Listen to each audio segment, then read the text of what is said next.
Of the damage to the agriculture sector following the passage of Hurricane Melissa now stands at just under $30 billion. Agriculture Minister Floyd Green says most productive agricultural zones have taken the hardest hit from the hurricane. The minister says the farmers and fishers are without livelihoods due to farms being flattened, boats and marine gear being ravaged. The up-to-date assessments put the financial loss to the agricultural sector at $29.5 billion. The hurricane's wrath spared little in our agricultural sector. In relation to domestic crops, we lost about 32,400 hectares of our vegetable lands, amounting to an estimated $8 billion in loss, affecting 47,500 farmers. The crops that were most significantly impacted include sweet pepper, tomato, lettuce, cabbage, carrot, and vine crops like melon and cantaloupe also suffered a significant blow. Our banana and plantain crops, covering 2,450 hectares, have losses estimated at $2.9 billion, impacting 2,760 farmers. In fact, almost all our commercial banana and plantain crop has been negatively impacted. Agriculture Minister Floyd Green. He says Jamaica will have to turn to external sources to fill anticipated gaps in critical food items such as eggs, fruits, and vegetables in the coming months. In the meantime, Mr. Green says immediate steps have been taken to resuscitate the sector. The Agricultural Disaster Recovery Task Force that was established after Hurricane Beryl has been reactivated to centrally coordinate assessments, relief, and recovery. Mr. Green says the ministry will be ensuring transparency, optimal resource allocation, and timely distribution. An immediate allocation of $450 million from the remaining production incentive program is being redirected to emergency recovery, including replanting, restocking, and land preparation. This is part of a larger $3 billion plan. This week, we will start the distribution of $40 million worth of seeds through our RADA network across various production zones. Another $80 million has been allocated for emergency procurement. The figure is split between $50 million for seeds and $30 million for agrochemicals, in an attempt to remove the barriers to production and to rapidly expand the acres under production. The RADA tractor service will provide free land preparation for the next 6 months. All seeds and planting material available through our borders and RADA nurseries will be free for the next 3 months. Agriculture Minister Floyd Green. The Minister of Agriculture is estimating that bee farmers have lost millions of dollars due to the hurricane. The figure is based on discussion with some 100 farmers in western Jamaica. But Chief Plant Protection Officer at the ministry's apiculture unit, Hugh Smith, says connectivity issues continue to hamper the damage assessment. We have only been able to receive 3% reports from 3% of the beekeepers. And that 3% represents $75 million worth of loss. And this is just from 106 beekeepers. During the course of today, we got another probably 60, 70 reports. Now remember, these reports are interrupted by communication. So the heart of St. Elizabeth, you're not getting that. The heart of Westmoreland, you're not getting that. Hanover, we're just not getting all the details because you can't reach the people, and the communication with the telephone is a serious issue at this time. Chief Plant Protection Officer at the Apiculture Unit in the Ministry of Agriculture, Hugh Smith. He was speaking yesterday on Beyond the Headlines. Meanwhile, bee farmers say Hurricane Melissa has devastated their apiaries in St. Elizabeth and Westmoreland. Mark Webster describes it as total destruction.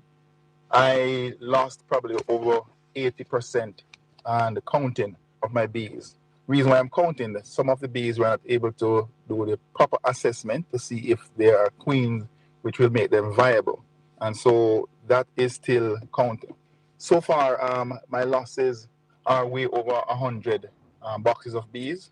This is a great impact on my bees business. I had started this business and grown it to the extent where I say it could be my pension. But the impact now, if it is that I'm not able to bounce back, it will have a very, very negative impact on my business. Mr. Webster says he doesn't believe the bees in St. Elizabeth can be replenished. The trees, the flora there is totally decimated. The trees are scorched brown. The juice have been licked out of them. And so I see that the best way to approach this is to have other farmers from other parishes who have their bees to get in support, whether it is from local or international, to get support to expand their businesses and to supply St. Elizabeth with bees when the flora, when the trees start to replenish, start to grow back. But for right now, there will be no food for the bees in St. Elizabeth. Bee farmer Mark Webster speaking with Radio Jamaica News. A 48-hour curfew has been imposed in sections of the Westmoreland Division, which have been grappling with the impact of Hurricane Melissa. The curfew began at 6 p.m. on Monday and will remain in effect until 6 o'clock this evening. The boundaries of the curfew are south from Red Hills Main Road running in a westerly direction to the toll gate intersection, west from the toll gate intersection to the end of Ground Road, Townhead District. It continues north from the end of Ground Road, Townhead District, to the T-junction at Prospect Main Road and Bath Mountain Main Road, and east from the T-junction at Prospect Main Road, running in a southerly direction to the T-junction at Red Hills Main Road and Barham Main Road. During the hours of the curfew, persons within the boundaries are required to remain indoors unless otherwise authorized by the person in charge of enforcing the curfew. The Ocho Rios Pier in St. Anne welcomed its first cruise ship since the pier. Blessed is the man that walketh not in the counsel of the ungodly, nor standeth in the ways of sinners, nor sitteth in the seat of the scornful. But his delight is in the law of the Lord, and in his law do we meditate day and night. For we shall be like trees planted by the rivers of water, that bringeth forth our fruit in our season. Our leaves shall not wither, and whatsoever we do shall prosper. Welcome to the Colin Bell Show. Wednesday the 12th day of November. And I have 3 kids born in the month of November. Mr. Javid Bell, who is the oldest of the 3, then Jada Bell, and then Destiny Bell. All born in the month of October. 2 have celebrated their birthday already, and 1 more to come. Want to wish them all the best, and may the good Lord continue to bless and keep you. Yeah, man. And I wish for all 3 of you good health and wealth. Yeah, man. Everybody in the chat room, let me say good evening to you. Let me say good evening to the people at Anchovy Hardware. They're going to be having their mid-month madness sale this Saturday, the 15th. I want to big them up. Want to big up the people also at Carib Hardware. Can give them a call anytime. We know them as everything electrical. Yeah, man. Want to big them up and thank them for their generosity that was on show yesterday up there in Millbank. I want to thank all the donors to this channel, all the individuals who assist in what we did in the West and what we are doing in Eastern Portland. Right now, we'll be touching some more people. Hello, good evening. Welcome to the Colin Bell Show. Hello, good evening. A junior this? No, man. Oh, Wagwan. Tell me something. Just a question. Just a question I'm asking. Not a problem. The shipment from foreign country is free. Which one are the shipment? The shipment that coming to Jamaica through this storm. Right, it's free. Yes, they are donations. A lot of them are donations. People just giving things to assist with people getting back on their feet. Oh, okay. So where where in America this shipment come from? Different 9 other ones. Well, different place. Remember, the government of the United States, they are assisting, and there are private citizens who are also assisting. So it's different place they're coming from. It's not one different location. Yeah, man. It's not one. It's not one place. Oh, okay. So when it's so the shipment from up here then is free, and when it comes to Jamaica, it's also free too. Yeah, man. People buy. People buy the things abroad. Pack barrel and pack container, pack plane. Once it's hurricane relief, I think until the 31st of December, there will be no duty on hurricane relief. Oh, okay, sir. That's all I want to know. Thank you so much. Not a problem, my brother. Blessings. Okay, thanks. So, yeah, I heard Buju Banton, and I have the clip, but I don't think I can play it because it is laced with expletives. And as I tell you all, I'm not a blogger, I'm a broadcaster. But Buju Banton is saying that he load a cargo plane with stuff, and when they got the stuff, things were missing. He mentioned Starling stove missing from the stuff that was sent to assist victims of Hurricane Melissa. How can we be so heartless? How can we be so heartless? At 5:30, we're going to talk to Ralston Hyman because the Bank of Jamaica constantly intervene in the stabilization of the Jamaican dollar. And since this week, or between last week and this week, we have spent over 100 million US dollars intervening in the foreign exchange market, and the dollar closed at $61 and change today. We are in for a rough ride, and we can't get no question answer from the Minister of Finance. We want to ask some questions to the Prime Minister.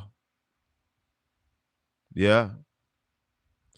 So, we're going to be talking to Ralston Hyman this evening, getting some information, giving you a chance to ask a question or two as well. $161 and change. Did I say 61? Oh, that would be brilliant. $161 and I think about 20 odd cents. Sir. Yesterday evening, I spoke to you about this lady on your screen, the Minister of Education and the Minister of Information. I'm going to share up the channel. And if you have not yet subscribed, subscribe. I'll go and play this clip here. Because I had it yesterday, but it never cut down to the T. So, I want to listen to me now and listen to this clip here. And I wouldn't mind if some of the GLP where them are where listen me, where watch this channel. Got them watch it closely, I wouldn't mind a call because I am going to tell you what I think about what I am going to play. And if I am wrong, I wish to be corrected. Everybody, listen up. This that I'm going to play, you heard me talk about the minister yesterday, talking about 31 days for temporary shelter for the people when I have no house, which is utter rubbish and shows a lack of understanding of what we are talking about. Let's go to the clip now. Good morning, Jerome Williams from the Jamaica Observer. You mentioned about the consideration for temporary housing. Yes. My question is there a reason why that wasn't considered earlier, seeing that people would have been homeless for 2 weeks and counting? And also, is there a potential timeline that is being discussed as to when we'll start to see these temporary housing? Question for Commander Gill. You mentioned that there is projected rainfall starting today in parishes in the north. Is there any consideration for any plans as it relates to people who are still homeless and people who are in flood-prone areas? All right. In terms of the housing question, I think the cabinet has moved very quickly in terms of housing. The first thing you have to do is to do your assessment. You need to know how many people are affected. You need to know what the level of damage is. And so that is actually being done right now. So we have teams out that are doing the damage assessments. Some people can recover. And when you go across Jamaica, you see that spirit. There are persons who are, getting their zinc, finding back the zinc and putting it back on.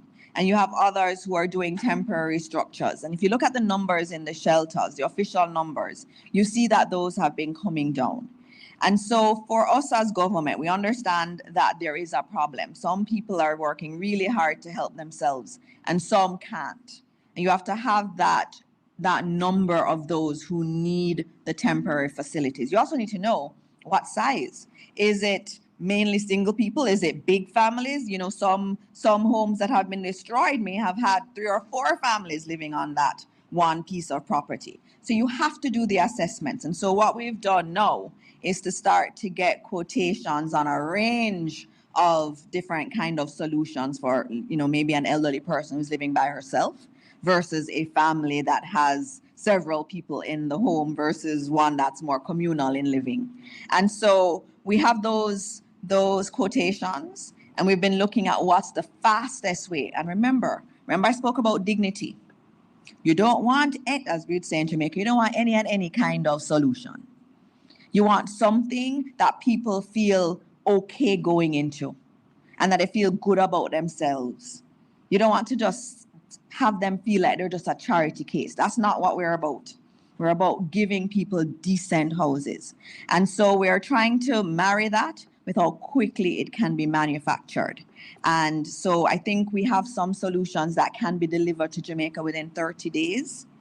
And you want something that isn't going to fall apart when a heavy gust of wind comes or rain falls. So that's also important. I have heard people speak about tents. I mean, that is obviously something that every country that's gone through this kind of disaster has looked at. We've looked at it too, but as I said, we want to make sure that whatever we do is semi-permanent and that is actually structurally sound for those families to go in. Adpem, you have a question? So, I don't think she understands what the reporter from Observer is talking about. I don't think she understands what we are saying. People not have no house. Do you know? People are sleeping under tarpaulin, under a few sheets of zinc. They are inside the shelters in some school, asleep on bench, asleep on floor. The temporary shelter we are talking about would not be temporary for a year, 2 months, and then you deliver where you are talking about for 30 days. So I think the minister totally miss what is happening. They are living far from reality. The government of Jamaica, they are living far from reality. We're not talking about at this stage building back the people houses. We are talking about taking the people out of the pigsty that they are living in, defecating outside, open defecation, drinking water from the rivers that are possibly contaminated by dead animals and possibly humans. The government, they are missing it. Missing it. These people, and one of the questions I saw the guy never asked her how much people them put in a temporary shelter thus far. Because she said the people that were in the shelters, the numbers are going down. Yeah, because people don't want to stay in that condition. The condition that she talked about, dignity. There's no dignity at the present shelters. I want to drop it again. I want to drop it again. Let's play it again. Nine other ones. Good morning, Jerome Williams from the Jamaica Observer.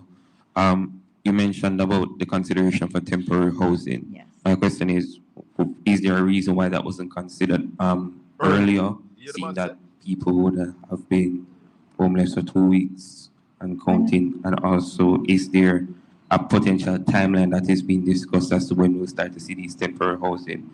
Question for Commander Gill. You mentioned that there is projected rainfall starting today in parishes in the north. Is there any consideration for any plans as it relates to people who are still homeless and people who are in flood-prone areas?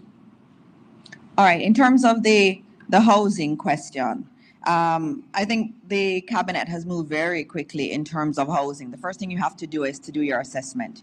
You need to know how many people are affected. You need to know what the level of damage is. And so that is actually being done right now. So we have teams out that are doing the damage assessments. Some people can recover. And when you go across Jamaica, you see that spirit. There are persons who are, getting their zinc, finding back the zinc and putting it back on.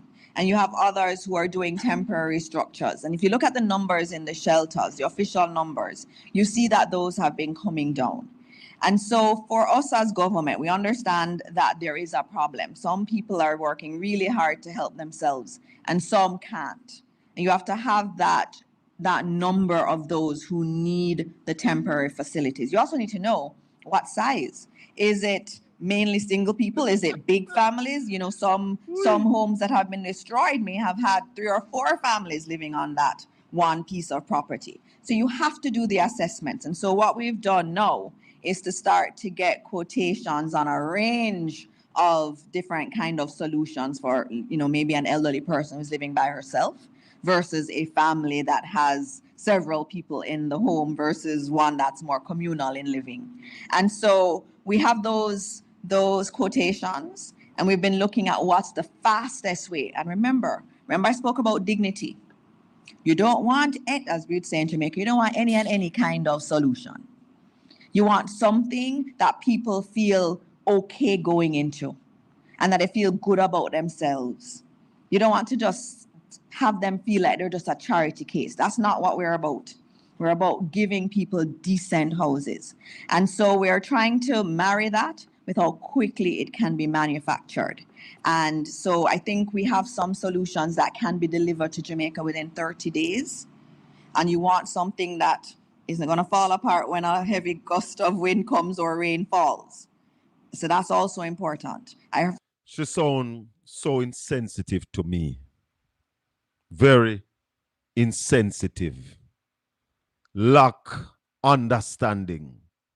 That's why when we talk about bringing the people to the Trelawney Multipurpose Stadium, that is to take them out of the night dew, move them from sleeping under a tarpaulin, providing them with an area that they can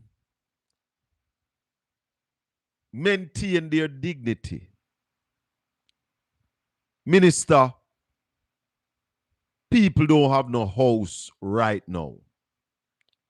And I don't know if you missed the part where the man said, it's 2 weeks.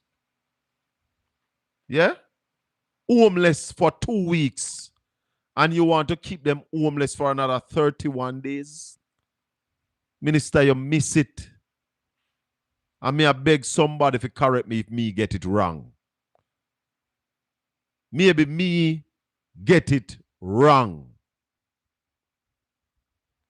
And if me get it wrong, somebody get a different understanding, call me now, 876-804-7072. That's 876-804-7072. And explain to me. Them Lisa bring 2 Taylor home or 2 trailer home. So how them want to try it? You see, what I saw down at West is what me I go after. The people them need somewhere safe and secure. A roof over them head. That's what the people needs right now. And they don't understand it. The government not understand it. I'm gonna love talk to Marlon Morgan, you know. I would love because Marlon Morgan is in her ministry. Really, we sit down and watch people suffer. And her persona don't look like she concerned. And therefore, I am calling on the government to immediately find a place that you can house these people until the 31-day house come. They can't stay out a door for 31 days. No. You can't continue to give them bread and water. They need somewhere that they can get 3 meals a day. And I know some of you wicked. When you say government can't afford it. Me know say you no wicked. Because I hear you know, and I see you know on social media saying that we are asking too much of the government. Well, let me tell you something. It's the government that's responsible for the people. And that's why we gave the suggestions. You have Bracko Village. You talk about elder. A whole lady now where, or a whole man where he mouse blow down. Sleeping on other people's floor. Or sleeping under tarpaulin. Or 2 sheets of zinc. Minister, you expect them to stay in that position for another 31 days? I don't think you understand the question. And I would love to get into their press conference to really ask some pertinent questions. So maybe we need to say emergency shelter. Because she don't understand it. Hello, good evening. Welcome to the Colin Bell Show. It serves you well if you listen to Colin Bell. Good evening, Mr. Bell. Thank you very much, my brother. Yeah, this is Red Rock. But remember this, Mr. Bell. Yeah. All the people were shouting when Titanic going down. Nearer my God to thee. Yeah. Huh? What them did I shout? Say, nearer my God to thee? Yeah, them did a shout when the Titanic, this government is going down. So it's needless to give them no advice. They are not hearing. See, Lord, them let them ship go down. But it's not them we worry about, you know, my brother. It's not them, you know. It's about God the people. God is in the best for his people, you know. God is working for his people. Remember that. Yeah. Remember that. You know, anything God did it. But this government, the CIA have them like a fool. them said one of the call on the CIA and the other government, yeah, after them time now.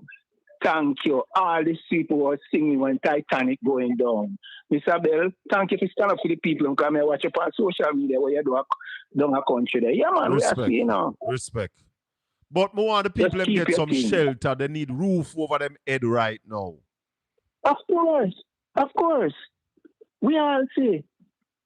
We all see, you know. But when some of them are pull away from God, because God is not image, you know. When you see the people are pull away from God, bossy. Yeah, because God did have a leader for the people, but the people them said them no want the leader where God have them want for them leader. Tell her! Yeah, I remember tell you say that leader is Nebuchadnezzar. The king of Babylon. Yeah. Remember the previous time I talked to you before the storm, you know. Yes. Let me tell you, say, the best finance minister Jamaica ever see Omar Davis. Yes. See? Yes. And you see the thing, this one was Omar did set up for this weather thing. Now these people are coming and taking responsibility. Yeah, take praise. You understand me? Yeah, because enough people don't know say Omar Davis was the first man to take out our insurance against storms and disaster for this country.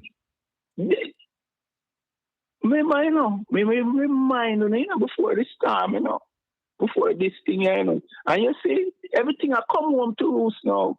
These people are trying to fight God. Them can't fight God. God have been choosing people, man, one like you. It began with a promise. But I bet you talk to the people. Want to talk to them.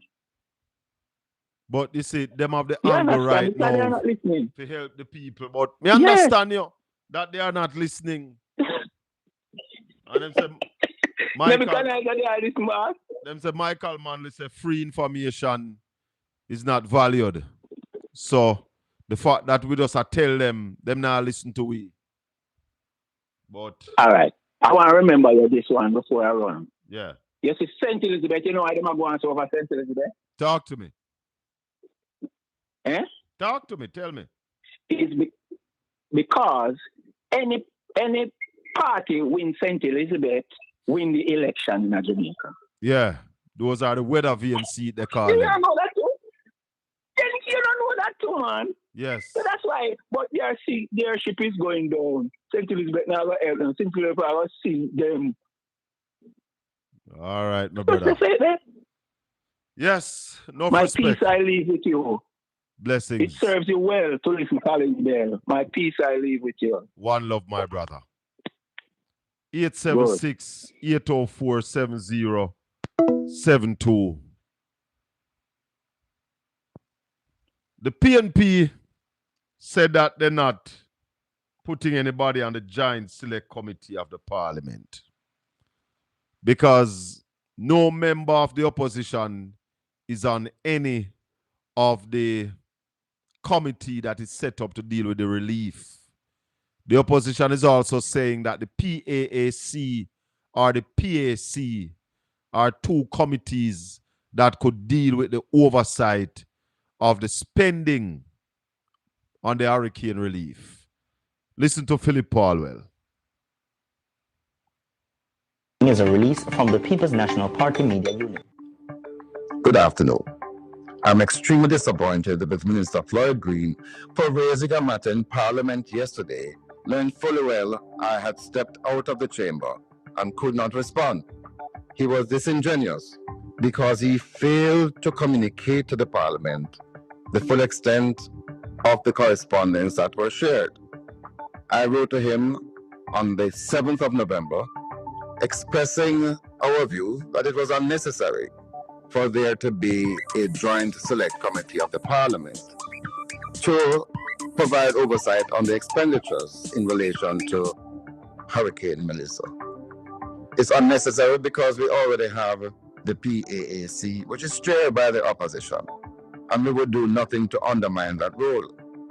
I wrote to him again on the 9th, Sunday, the 9th of November, providing further clarity on our call for a national body to do general oversight. And that body would comprise not only government and opposition, but the private sector, NGOs, and others. This was not to be a parliamentary group. It was to be a national body outside of Parliament. And that is how we believe he could achieve a united approach. The minister did not reveal this letter in his discussion in Parliament yesterday, and we believe that that is wrong. I intend now to publish all the correspondence so you can see that the opposition's position is quite clear and unequivocal. And we maintain the view that we should have this national body. And we will perform our role in the PAAC to provide oversight on these expenditures. Visit our website at pnp. Thank you very much, Philip Paulwell, talking about the PNP's decision not to name any member to the Joint Select Committee. We have Ralston Hyman on the line. Ralston, good evening. Yes, sir. Good evening. How you doing, man? Good, man. We're watching the tides rally, watching the economy, watching the Jamaican dollar versus the US dollar, watching the stock market. Give us an update on where the dollar is and the stock market and all that is happening with the Jamaican economy right now. Well, the dollar traded at 161.23 today, after trading at $160.82 yesterday. So it dropped by 41 cents, despite central bank intervention with 60 million since the start of this week and a mopping up of $49 billion in Jamaican dollar liquidity today. Yeah? Last week, there was intervention of another 60 million. So 120 million during the last 4 to 5 days, working days, that is, and 49 billion in mopping up of Jamaican dollar liquidity, and the dollar is still trading at 161.23, simply because the export sectors, which were already declining rapidly, have been damaged by the hurricane, and the entire agricultural sector basically has been devastated. So we need to import more food, we need to import more raw materials, we need to import more fuel at a time when our foreign exchange sources are declining. So that's a big problem. I think last week we asked you about your prediction for the Jamaican dollar by the end of December. And I think you told us between 170 and 175. 165 to 170. 165 with heavy central, to 170. Yeah, with heavy central bank intervention. We heard also that the reserve has declined by $60 million. $67.64 million in October because of the heavy central bank intervention. And you see a further decline in November? Yeah, man, because of the heavy intervention that is now taking place in this month. And we're almost at the half of the month now, and heavy intervention taking place. And the tourism sector is down, and those sectors are down. We've gone over $120 million between last week and this week, you say? Yeah, man. 5 working days, yeah, man. And that is coming directly from the international reserves? Not international reserves, yeah, man. No, you said the central bank also mop up $40 billion. It's 40 billion? 49 billion today. That's Jamaican dollars. When we talk about Jamaican dollars, the 120 is 120 million US. And you're saying that they US mopped dollars up from the net international reserve. $49 billion in Jamaican dollars today. What does that do to an economy when you continue to mop up that kind of liquidity? What does that do to the economy? It's contraction. I remember we're paying 6% per annum on the thing. Right, because we don't just mop it up freely. You have to pay the people interest on it. So therefore, it's going to cost us much more than the 49 billion. Yeah, man. Yeah, man. So you have to multiply that by 1.66 to get the total reduction in what we call aggregate demand or total spending. No, Raleigh, if we continue doing this and not looking at growth, because we don't hear from the finance minister, we don't hear the prime minister when he spoke for 2 hours I had last week. he mentioned that we must, the other parishes that have not been affected should pick up the slack in growth. My concern is that when the country was firing on all 14 cylinders, you couldn't get it to grow. You're going to get it to grow up on 7 now. Yeah, well, that's that's going to be very difficult. And that is why we need the cooperation of all sectors of the economy and stop playing the kind of games that Floyd Green and himself played in relation to the opposition to make it look like the opposition callous and unfeeling and uncaring when others generalship them are deal with. Yeah, them thing affect the thing for national unity because the opposition has said, we want everybody, we don't want a parliamentary committee, we want to outvote and them thing. We want the entire country, the private sector, academia, the churches, everybody for participating in this process, which is the way to go if we get the country up and running quickly. Because when they do a joint select committee, that will be chaired by a member of the government side, right? Yeah, man, political something, man. That never help you right now. And you might have about 2 members of the opposition on it. Yeah, and then they're outvoting with everything. The opposition is saying, bring it to the PAAC. What difference does that make? That makes a whole lot of difference because that is shared by the opposition. So you get a full ventilation of things. And the opposition is saying we want that, the PAC, plus this national council of people that is outside the parliament. We don't want it to be something that's done in a parliament where we can outvote and lock off a mic and grandstand and them things. This is a national effort. Yeah? Yeah. So we need people from the university, we need people from the private and EPOC type something, the man I'm talking about. Yeah. And EPOC has been very successful. Yeah. So yep. And Peter Phillips and Portia Simpson never have no problem with the national committee. So why them have a problem? Is it that they have something to hide, Ralston? Well, it must be. Everybody has. Or is it that their intentions are not honorable? Well, if their intentions were honorable, they would have a problem with that. We must remind the country that when they crashed the country in 2007-12, when we had another emergency, which was an economic emergency, this emergency, although devastating, is not as devastating as that, because at that time we couldn't get the money from nobody at foreign. Now I get money from all about a foreign. Right. And Peter Phillips and Portia Simpson will never have no problem with setting up EPOC with people from agricultural society, with people from trade union, with people from private sector. There wasn't any problem. But they are now having a problem.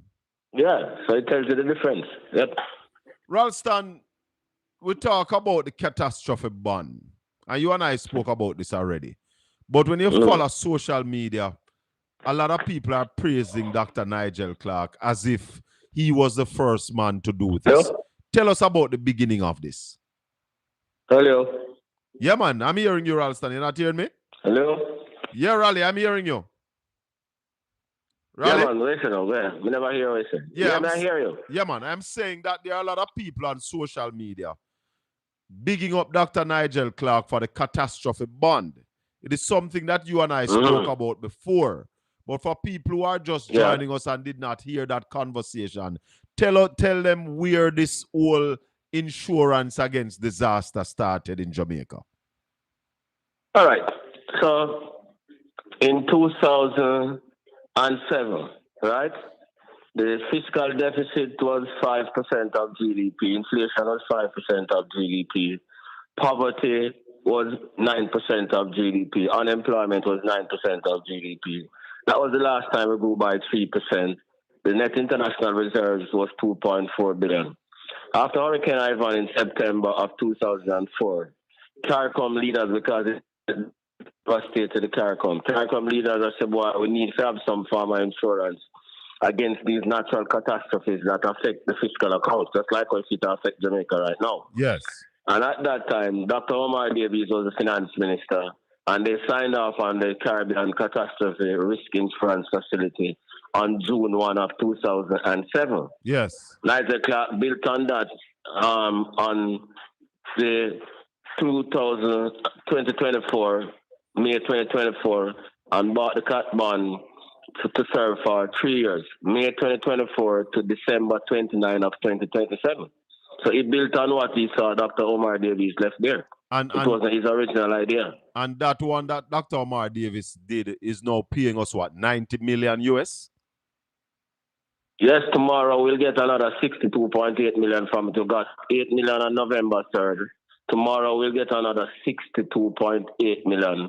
And the head of the CREEF will be coming here next week, Isaac Anthony, to discuss with the government how them can help them some more. We'll be getting another 21.1 million because of the triggering of the rainfall clause.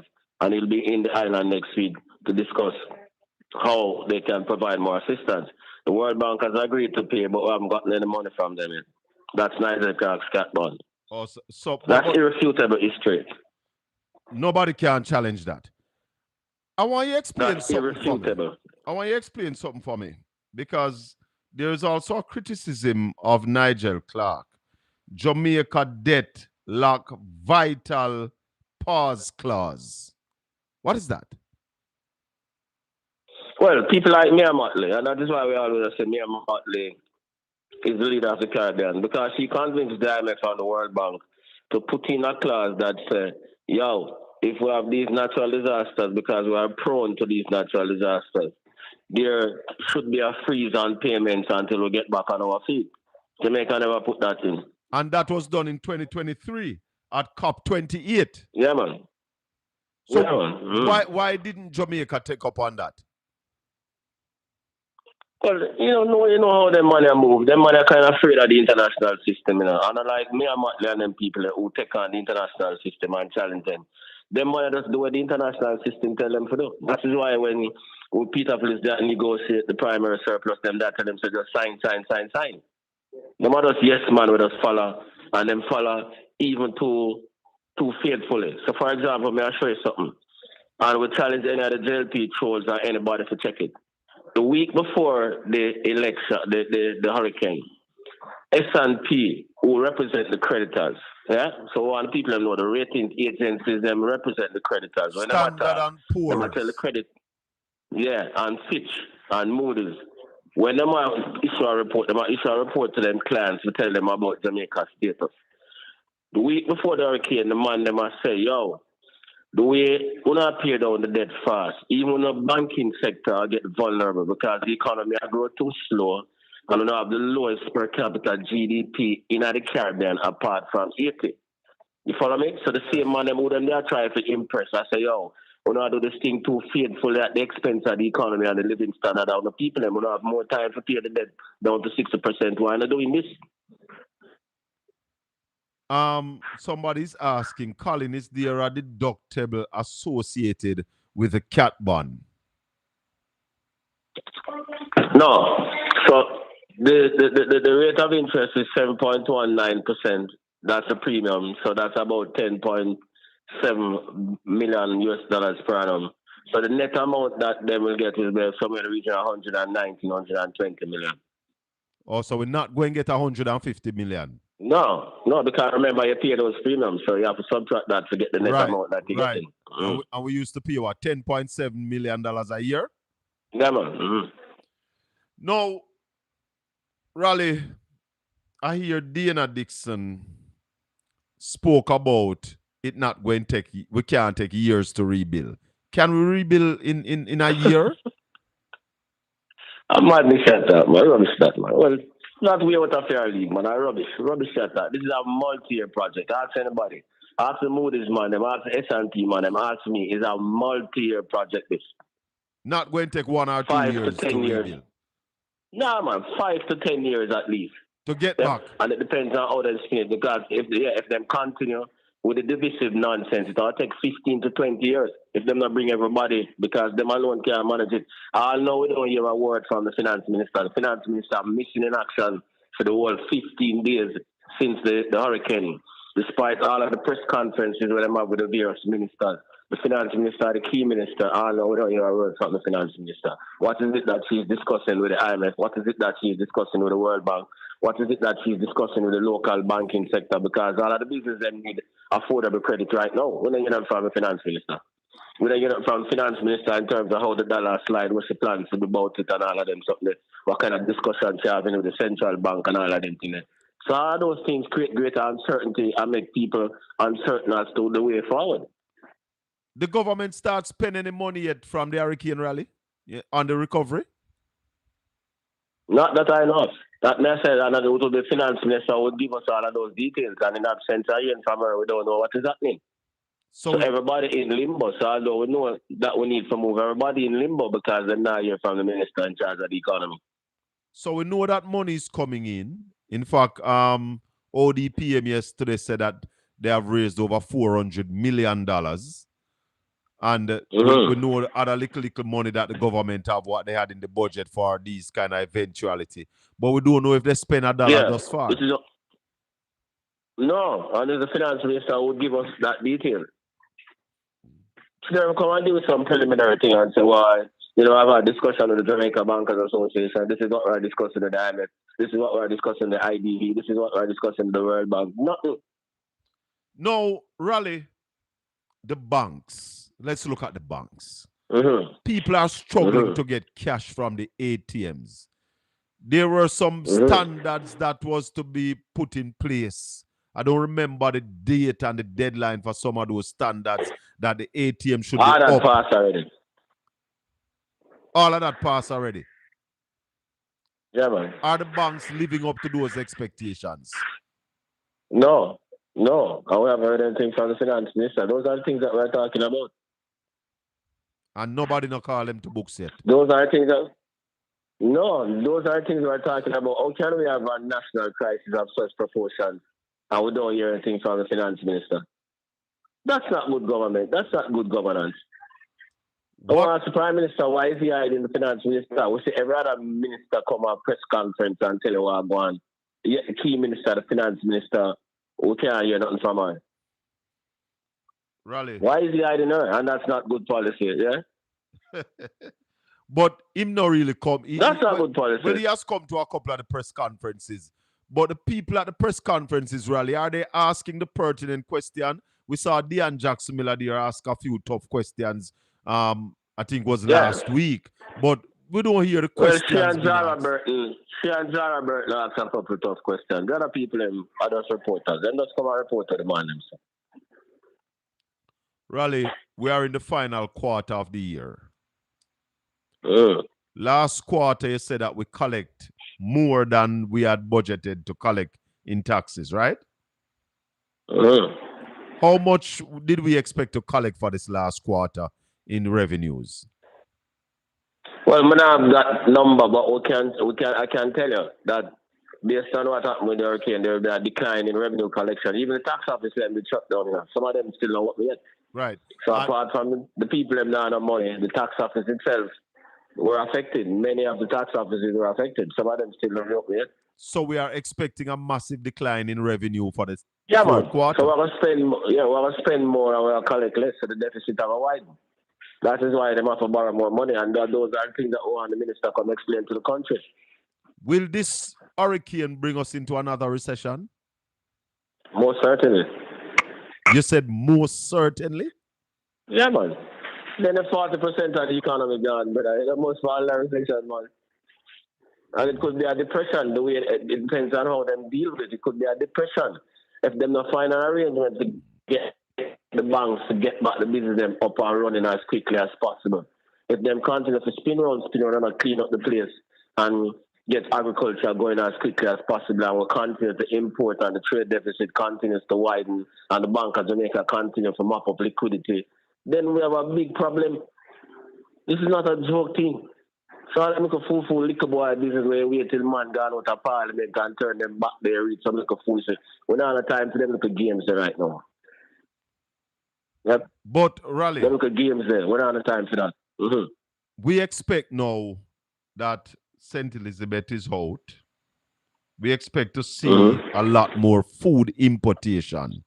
Dayton Campbell in the parliament yesterday suggested that the farmers should be given these licenses to import whatever needs to be imported, that the farmers can get back on their feet. You think that is going to happen under this administration? No, man. No. The big food importers are going to have the show. That's not. So the farmers not going to get a blight? Not that way. Not at the import level. Somebody. And one of the things we have to warn too. Another thing that we have to warn about too. While them are import, we have to make efforts to get the farmers them back on them foot, because we don't want this import thing get too long and kill the farmers them. Yeah, because what happens is that people are bringing things cheaply and cheaper than the way the farmers them are selling and put them out of business if we're not careful. We heard the Minister of Agriculture yesterday in the Parliament spoke about almost $40 billion worth of damage. There were things that I was expecting to hear from the Agriculture Minister. Did you hear anything that brings up any confidence in you that say, okay, we are on the right track? Well, what I'm doing was just a preliminary assessment of the damage. We want to know how we'll get the thing up and running again. And that's what we're not here. We want to hear how we get the thing up and running. So the time when they spend to carry out the thing when carry out, wait till Paul will turn him back on them to them. I best spend that time and I tell you how we'll get back up and running. We're not at times in the games right now, look at political games. One of the things that I was hoping to hear was to hear the minister say, we have $5 billion to assist farmers in the areas that have not been affected to get into agriculture right now and start food production.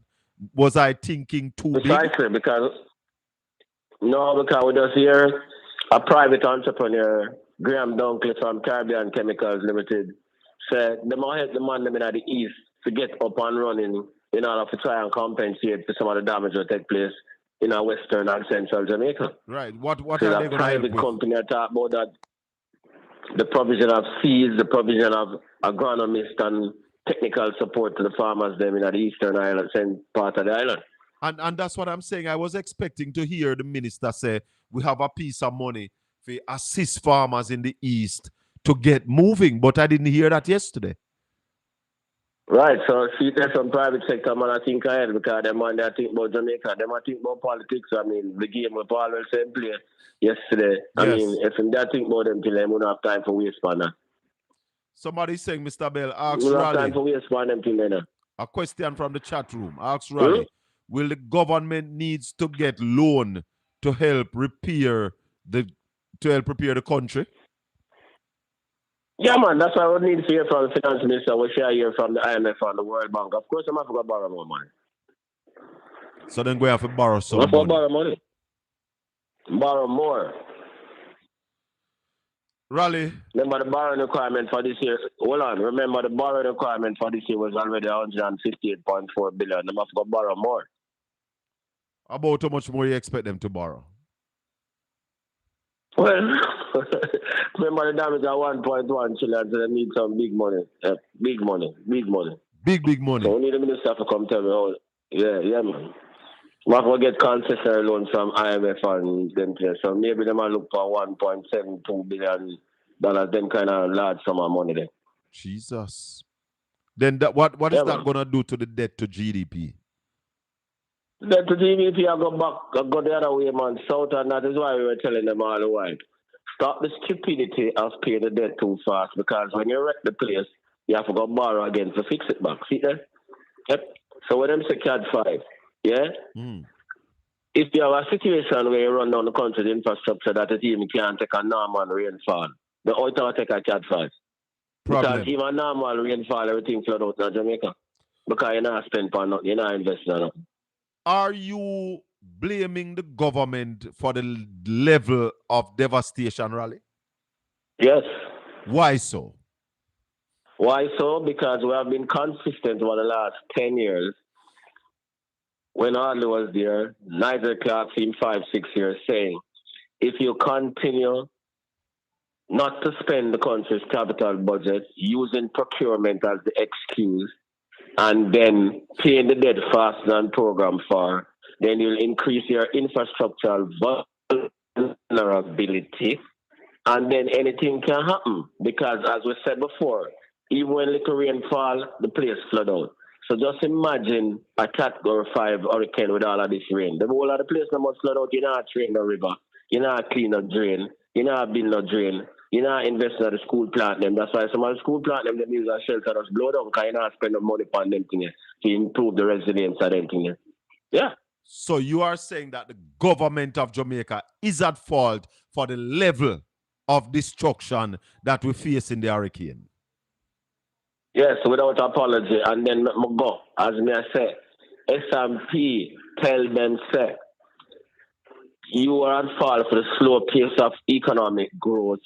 You are at fault for the low debt to GDP ratio in the country, make the people them support that them have to live in a shock because you have to pay the debt too fast. And me alone say so. S&P says so, who them rate, Fitch who them rate tell them the same thing. S&P go as far as to say, of the 141 countries that them rating in the world, Jamaica is the only country that pays more than 3% of its GDP consistently for 10 years, despite natural disasters and COVID-19 in servicing them debt. And yet, Jamaica have one of the lowest growth rate in other countries that it rate. And I mean, so S&P said that. And you are saying that the government paid over $100 billion on the debt that we More never than need them to should pay. pay. Yeah, man, that they never need to pay. They were 2 years ahead. So that 100... So imagine you 2 years ahead. Go ahead, Raleigh. Go ahead. So you are 2 years ahead in your debt payment while all of your place are packed down. That makes sense? That's a reckless behavior.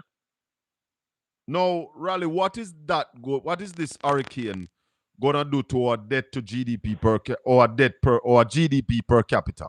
What is that gonna do to that? Well, I mean, right away, your GDP per capita gets smaller. You're 40% or 32% less than where you were. So if you subtract 32% from 7,000, you see which part you're going back to. Tell her. That's all. That's almost. That's a third in a Rally. That's the point I'm making. That's so a third. Down to about 5 grand, 4 grand. Yeah, 4 grand and change. So almost a touchback 80 level right now. What is 80 GDP per capita? Just over 3 grand. About 3.5 grand. And if you are saying so that almost back to them, if you are saying that 30% are come off of our one, then we're right there. Yeah. Yeah, man. Conservatively. Even himself said conservatively 32%. No, this don't look good. All together is madness. Pennywise and pound foolish, man. Then now listen to grandma. Grandma said Pennywise and pound foolish. So how do we rebuild from here now, Raleigh? We realize the person in the chat room a while ago asked about the loan. We have to go back to the IMF now, go take some big money. World Bank take some big money. Yeah, World Bank too. Mm-hmm. IDB too. So how now do we grow? All right. So what I'm asking now, yeah?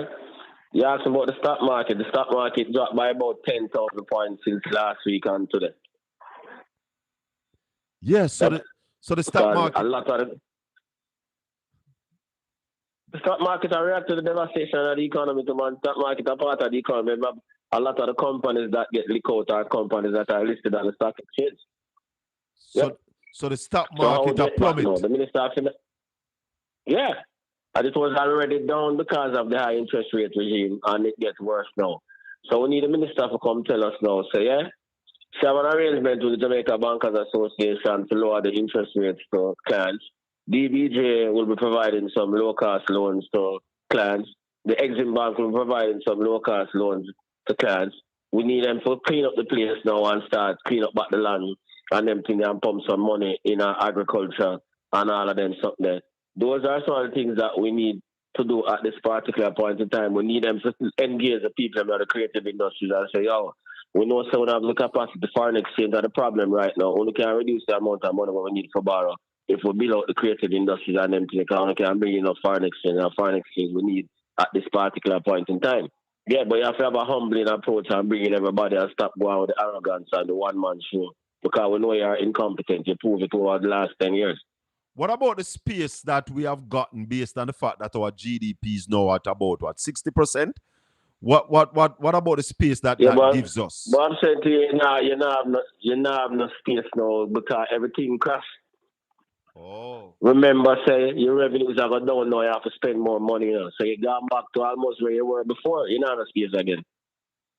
Foxfire Blade. Then Raleigh. So you remember, say, then Raleigh. Then crash the country crash again. You're not me try to tell you. Everybody know that. Even Moody's go overboard and said the whole thing is bigger than GDP, the crash. When you are an international man, they have to them thing there. Yeah? Moody said the damage are 3.2 trillion, you know. 20 billion, you know. That's what Moody said, 3.2 trillion. Yeah. Tell Yeah, more than the size of GDP, which is almost ridiculous. That me I try to tell you. Tell I'm a serious thing, man. Then Raleigh. So you can't listen to uninformed people. The government is going to people say who to us. understand where I'm going. The government is going to say to us, because we have brought the debt here and we were paying our debt, we can't get money to borrow. Isn't that what they're going to tell us? Yeah, but the point me I make to you as the man them who rate them in terms of borrowing. I say if they grow, if you never pay the debt so fast, you grow faster. Yes. You have a higher GDP. Yes. You get less damage and you need less money for borrow. Because the Prime Minister made an example in the Parliament. And here's what the Prime Minister said. He said Haiti suffered earthquake of magnitude 7.2 or 7 point something.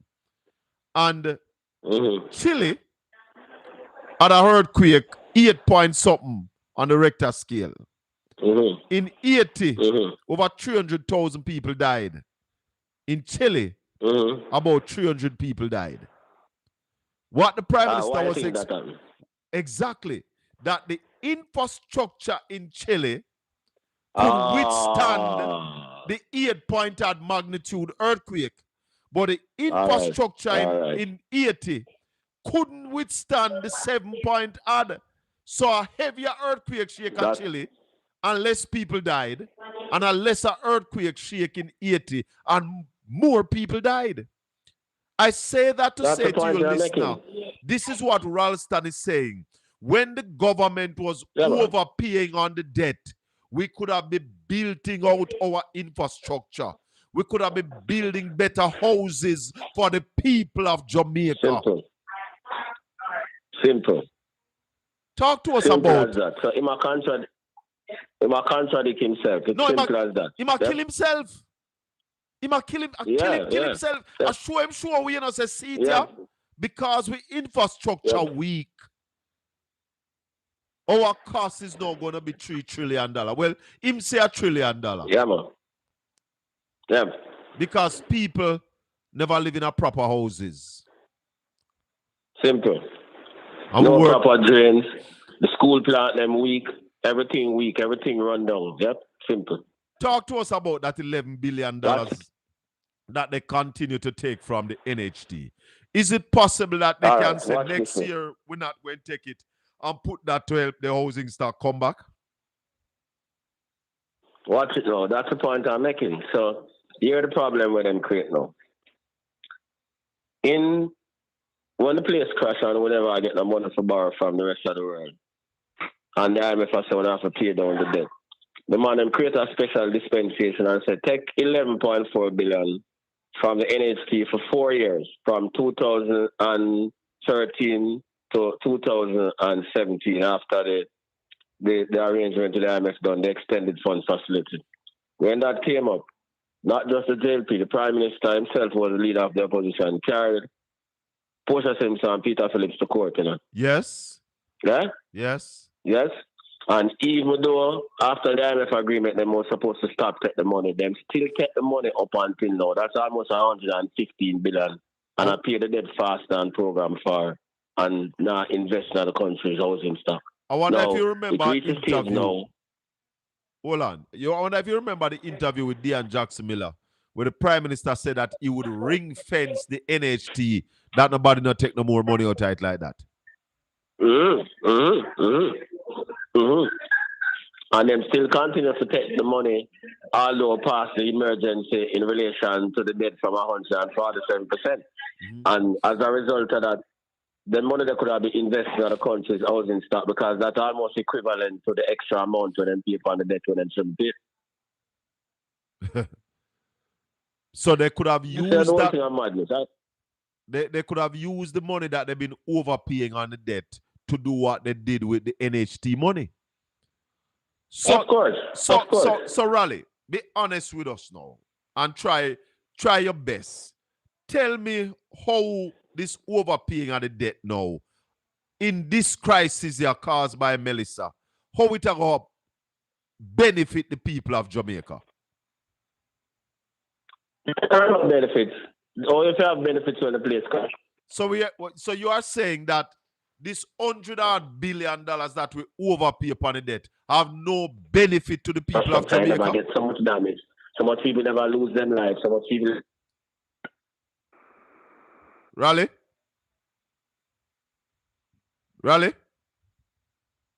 It's a penny and pound foolish, as your grandmother used to tell you. You dropped out a while ago. We didn't hear nothing that you said a while ago.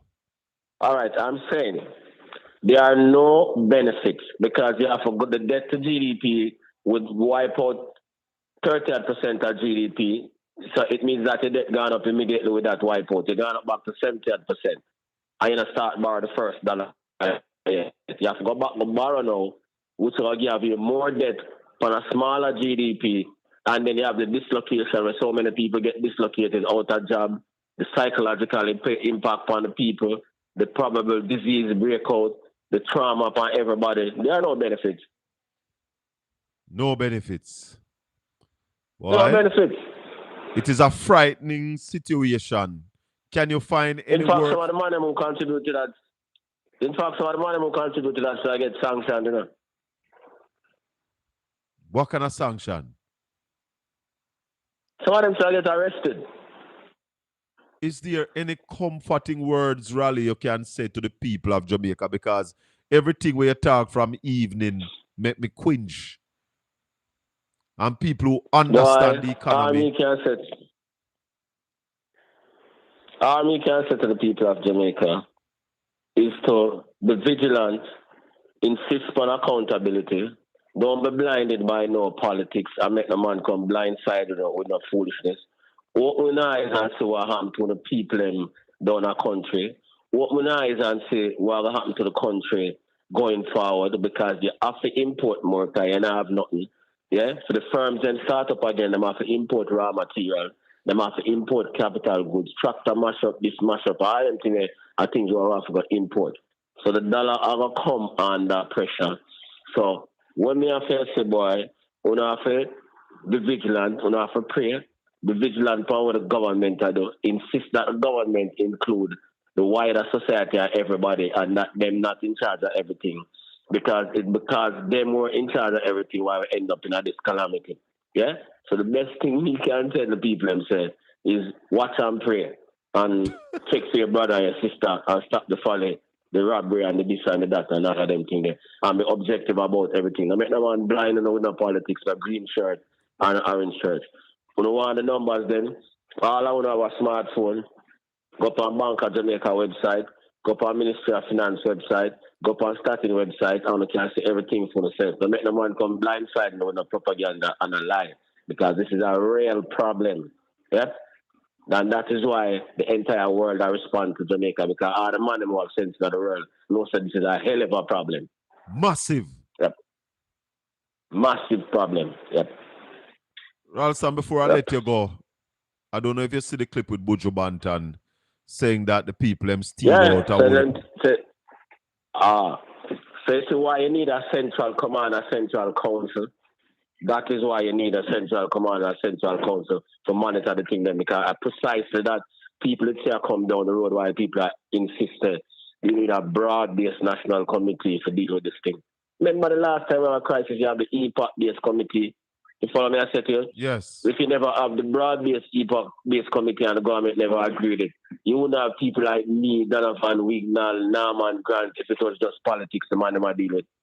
Yeah. You would have Richard Biles, you would have Chris Zaka and all of them man. You would have no Keith Duncan for the committee. No. It's about looking after the country. Yeah. Political business. Yep. Boy, it's frightening, Raleigh, but we have to live on. We have to live on, my brother. Yeah, I tell you. And right now, because this is such a national issue, yeah, may I give a leader into something because a national leader who retire. I said the way the situation is so bad, he must come out and say something next week. So that will be a surprise next week. So let's pay attention to this space. We say a national leader who is retired. When him look back and see which part of the country I go, he must say, although I'm retired, he must come out and point to some direction as to where we need to go right now because him really fear for the country. Yep. So watch this space. So he's gonna be coming out with a speech next week. Yeah, man. We'll be watching the space. Outline of policy prescriptions as what we need to do. Yeah, because I must say, boy, when him sit back and say how painful this thing is, he can't say him in retirement. Yeah. You think the government going to listen? Well, hope so. I mean, if them not listen, them listen at them own peril. Yeah, it's their own peril if them not listen. Yeah. I hope that the other people who listen push them to act on some of the things that will be said. Yeah. We can't sit down and just leave it to them and make them do what they want to do and them things. Because we see what them do a failure. Yeah. 10 years of failure. Yeah. 10 years of failure. Yeah. Like you build a house on Sandcastle and the hurricanes come and blow it down. You never have no foundation. They can't build nothing without infrastructure. Infrastructure is the key to everything we have built. Yeah? How many years in a row they fail to spend the capital budget, Raleigh? The entire capital budget? Almost every year. They never fully spend a capital budget, no year. Every time Nigel Clark tells you the procurement process, I will say, so it's a great and you can't fix that. But if you're dealing with the same procurement processes for the last 10 years, you must get to a stage where you master it. That's the point I make. That's why we're asking the question. Oh, it's so great and you can't fix that. One thing where one of the private sector group, I said the Young Entrepreneurs Association, I talked to the president this morning, Cardell Williams. I said that's one of the demands that I make for the government right now. You have to fix the procurement process now. But Ralston, go beyond now. Hold on. Is it that the procurement process need to be fixed, or the government and the agencies need to understand how to deal with it? Because my argument is that if for 10 years you're dealing with the same process, you must get to a stage where you master how you deal with it. Of course, I them create the process. That's why I ask the great man every time come and do that excuse. I would say, so you can't fix it, brother. And you're the greatest thing. We don't understand that. And him gone foreign and left it and not fix it, see me? I wonder if it needs fixing or the people need to learn how to maneuver it, how to master it. Boy, whatever, because the procurement process is in the office of the Ministry of Finance. So whether it will fix or the people need to master it, them or the government needs to fix it. Yep. So the government has finance minister couldn't fix it then. Yep. They have been failing. Them have to fix it. Raleigh, thanks for the time this evening. We'll be calling on you maybe more often these days because some people just talk from gut feelings, and they're not looking at the numbers. It's a long time you have been warning them.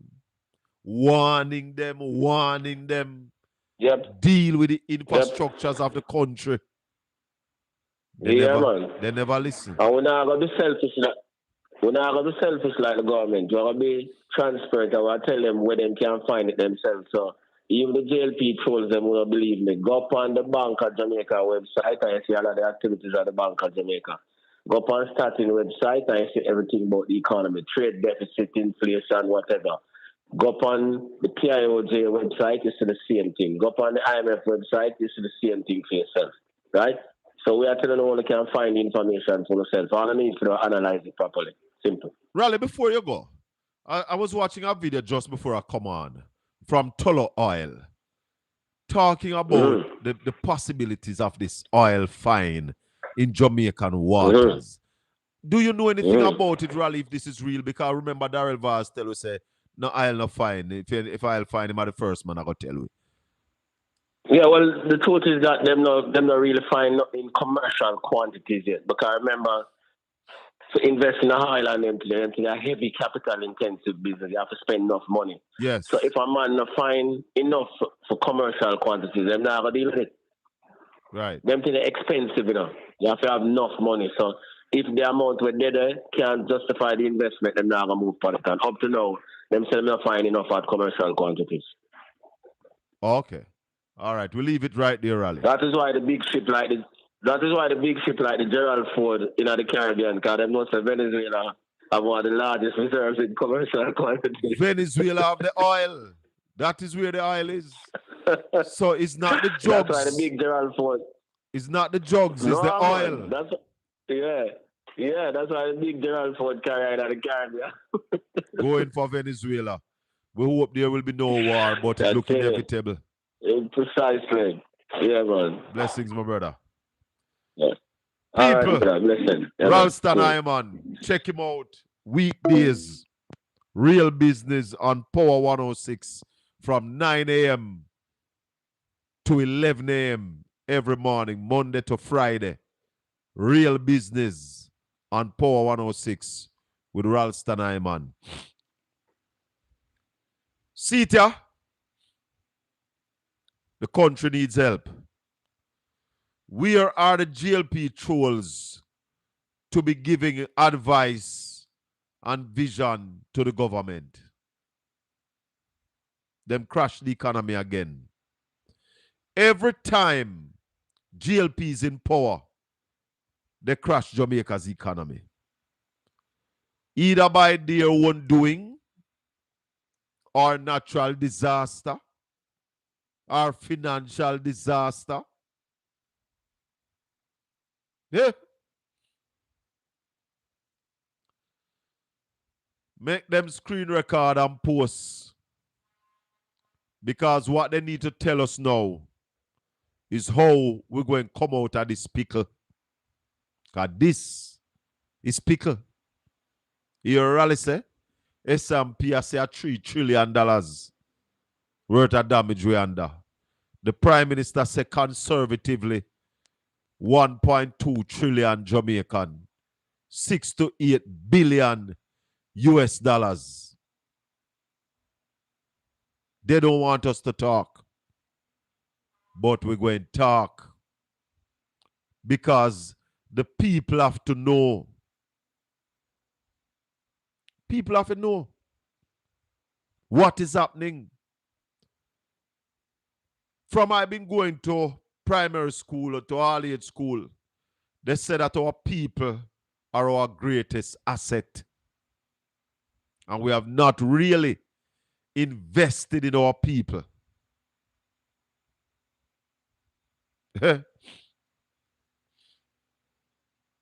Some of them not there we are talking. You know.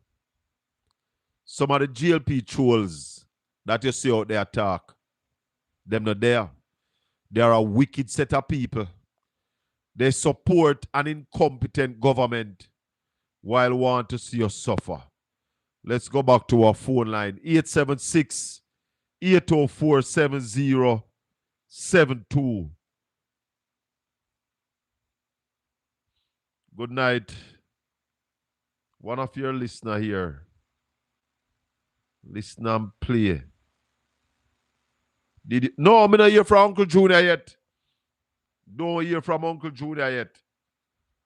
I'm going to hear from him, you know. Even if we can just hear say, all right, that would be good for me. I want to just hear say, all right, he might not have no phone.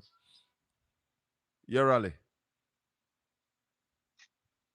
Hold on, I'm put you on. Sir Hold Bill. On. Hold on for me, caller. Don't move. Hold on. Raleigh have something else to leave with us. Make with us. No problem. No problem, just hold my the brother. line. You don't have to hang up. Just hold the line. Yeah, man. Just hold the line. Make we get to a Raleigh have for us. Hold on. Hold on. Yeah, Raleigh, go ahead. Yeah, master, between last week, Wednesday, and today, we spent $68 billion to gain 67 cents. Check that. We spent $68 billion to gain 67 cents. Yeah, man. To gain 67 cents. 68 billion Jamaican dollars to gain 67 Jamaican cents.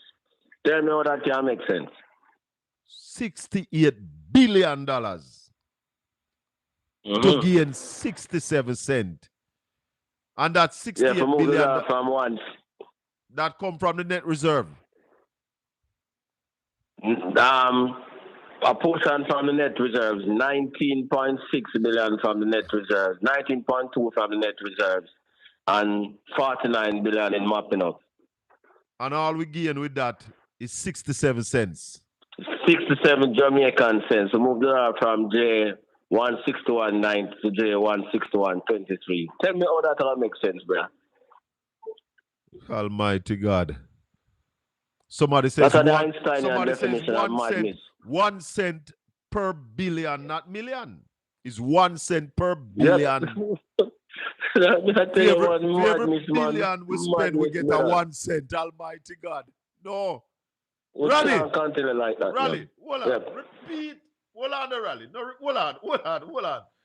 I have to put the picture up on the screen before you repeat this. Hold on, the Rally. Repeat what you just said. We intervene in the foreign exchange markets if we convert the US to Jamaica with 19.2 billion, and then we mopped up 49 billion out of the system. So that's $68 billion, and the dollar only moved from 161.90 to 161.23. Isn't that the Einsteinian definition of madness, brother?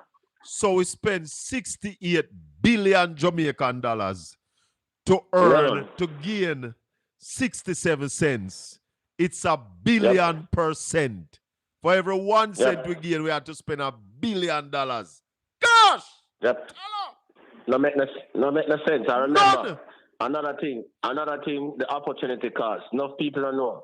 The net international reserves, them not keep it over the Bank of Jamaica, you know. They put it at the Federal Reserve Bank of New York where them earn interest money 2% and 3% and them thing there. Yeah. So you lose money that way there, and then the money that will mop up will pay 6% per annum. So, you know, forget the two costs, you have to put all of them things in the equation. The whole thing of madness, man. Madness. Nothing can substitute for production, brother. Nothing can substitute for production, agricultural production, creative industry production, reduction in energy with solar, wind, sea, all them things there. If we not do them things there, I just will continue for waste time. Yep. Calling the Minister of Finance, calling the Prime Minister, calling Mr. Vegas, calling the GLP trolls, come rebut this. And this happened when, Ralston, since this month? Over the last 5 days, from last week. Over the last 5 days. Yeah, $68 billion spent to gain 67 cents. Come, Prime Minister, come rebut this. You have to put this down. The equation would be even worse if we use the 770 million US. If we can even get deeper, because since the start of the year, the Bank of Jamaica intervened in the foreign exchange market 28 times. The total amount is 770 million US dollars. If you multiply that by 161, you get the Jamaican dollars. You follow me? We spend how much? 100 how much? Which 100? 770 million, brother. 770. 1, 2, 3, 4, 5, 6, $770 million. Yeah. Multiply that by 161. 161. This is $123 billion. 970 million. So it's almost $124 billion. Add to that now the 145 billion in Jamaican dollars that them take out of circulation. 145.5 billion. So if we add 145 billion to that, so 145, that's 268, call it 269 billion. All right. All of that started when the dollar was at 158. I know the dollar is at 161.23. Check it. So we spent $260 billion to gain one. We don't gain, we lose. We don't gain, we lose. Remember, all of that intervention started at 158. I know we're at 161.23. So we dash way quarter trillion. We throw away $250 billion. Come, Minister of Finance, you have to rebut this. This cannot be allowed to stand. I'm not telling you, man. So jog back way, because we are going back way, and I like for the currency to improve, it I go the other way. My God. Madness, man. We have to start with some production, brother. Production we need now, man. Production. We have to get to work. Yeah, man. Yeah. Thank you, brother. All right, brother. Blessings. Yeah, man. We're calling the Minister of Finance. We're calling the Prime Minister. Shaky, come rebut that. When there? Shaky. Somebody have to come to the government defense. Herbert, defend the government. Defend the government. No, man, I can't defend the government when Mr. The government not do anything that is right. I'm in Florida. Talk to me. Every year we have a hurricane in Florida, Miami, Florida. Yeah. Okay? Now, I say the recent hurricane that passed by here. I don't think the government of Jamaica had prepared for anything at all. Not even as much as the year they talk about we had prepared and have 881 shelters ready. Yeah. Now, if they come on national TV, CNN, and talk all of these things, which is false, they never prepare. Them need to take a page out of how them say Florida governors and governmental agency prepare for the citizens of this country. When there's a disaster, there's a state of emergency. I don't hear the Prime Minister call a state of emergency after this disaster. Well, let them call curfew and tell the people them to stay indoors. The people them when have no house. The people them when their house blow down flat. Them call a curfew. The curfew are done this evening. And say the people them must stay indoor. What a catastrophe. Well, based on how me I see it as a Jamaican living in the state, me can tell the Prime Minister, if me get a chance to tell him straight up, Mr. Prime Minister, you and the governmental people them where you have in Parliament, him have 34 or 35. Which one? 35? 35. Them never prepare, none at all. Me can't tell them say they never prepare. From them around the thing and know say a hurricane. What them know say, what them believe, there was not going to be an hurricane? And every year we have hurricane season? Well, them say you couldn't prepare for your category 5.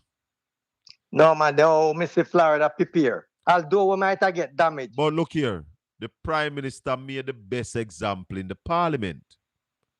When your infrastructure is up, when you get disaster, you get less damage. When your infrastructure is poor, you get more damage. Jamaica infrastructure is poor. Our housing stock is underdeveloped. Our housing stock is weak. A category 3 could have licked down them house there too. Much less a category 5. So I am watching the program where me see the government claims to them.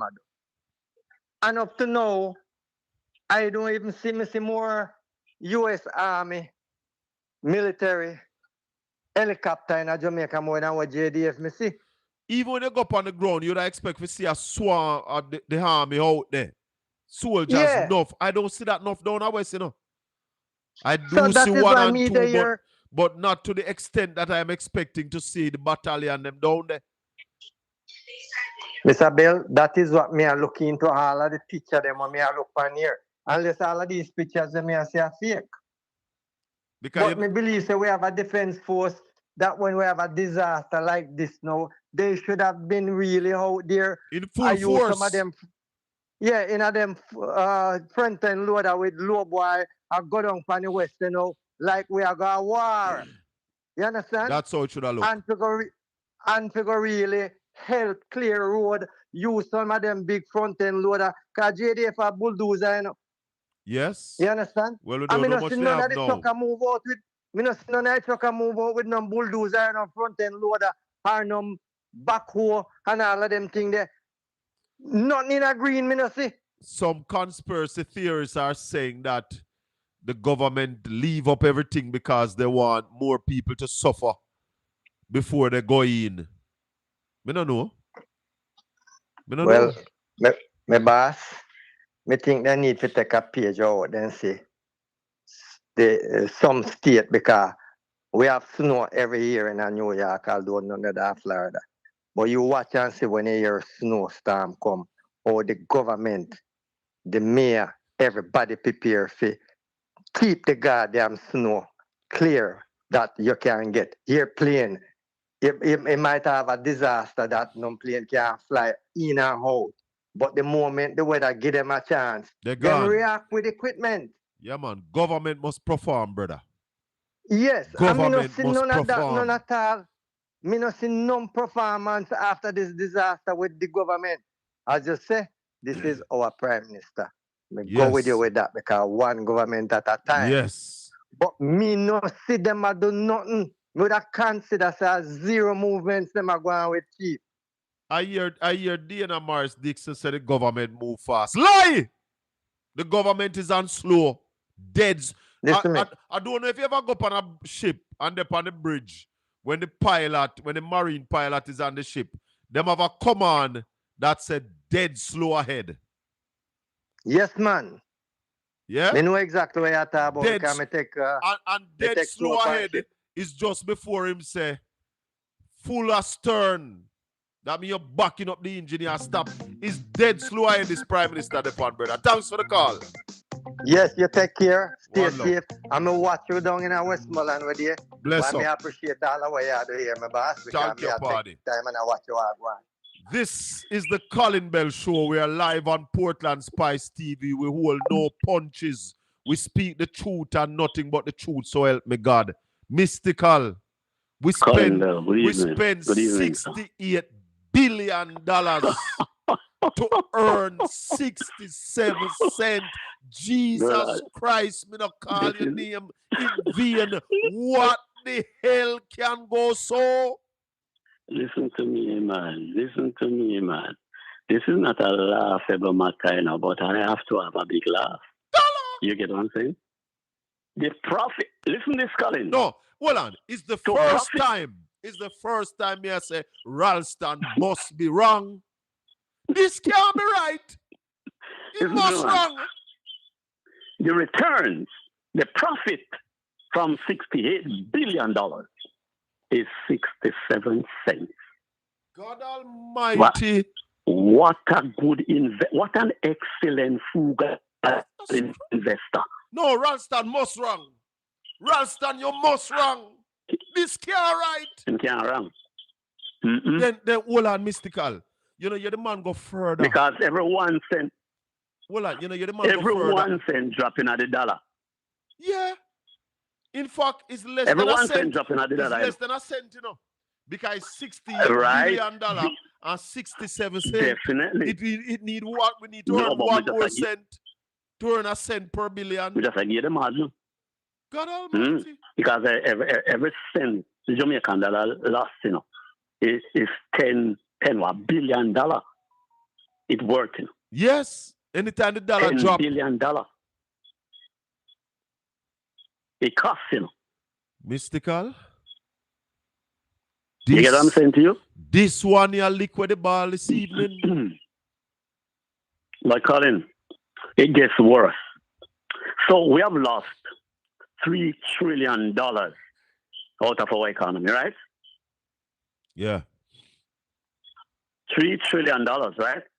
By the estimate of whoever. Standard and Poor's, I think Raleigh said that. Right. Listen to me. Don't you see that this is retribution? How much money we can account for? Whole heap. Trillions of dollars. $3 trillion. All right. All right. What could $3 trillion do to this economy? $3 trillion? Probably it will. The budget is 1.2 trillion, you know. Yes, I'm saying what could $3 trillion do to this economy? All right.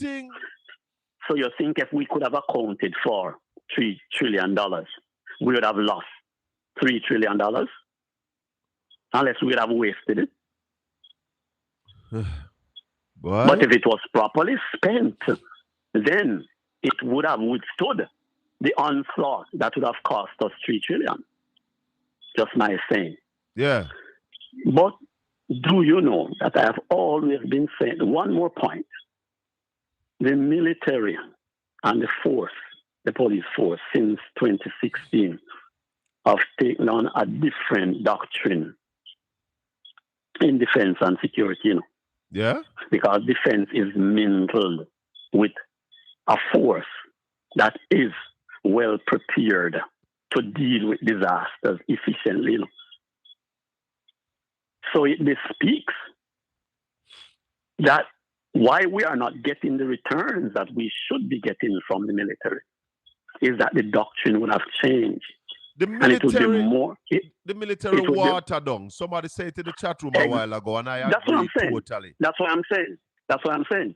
I'm saying the doctrine is more inclined to produce shutters,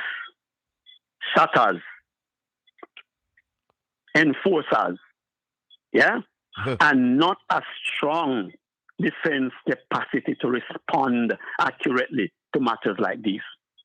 You get what I'm saying to you? Yeah. And I don't think they have sufficient equipment. Well, they may have sufficient, what them call them, the armored vehicle. Yeah. They may have sufficient Bushmaster. Every caliber weapon. Maybe somebody need to ask, what is the strength of the army now? Right. How many men do we have in the army? Because no, man, we have only man because we have been recruiting. The police force and the army have been recruiting, and we have been recruiting operatives rather than men who are prepared to do the everything. We are recruiting shutters. That's what we are doing. But where are they? Even just to see them on the ground. Yeah, somebody in the chat room is saying that they were in Little London yesterday, and they don't really see no soldier up on the ground. Yeah, we don't see. Hey, listen to me.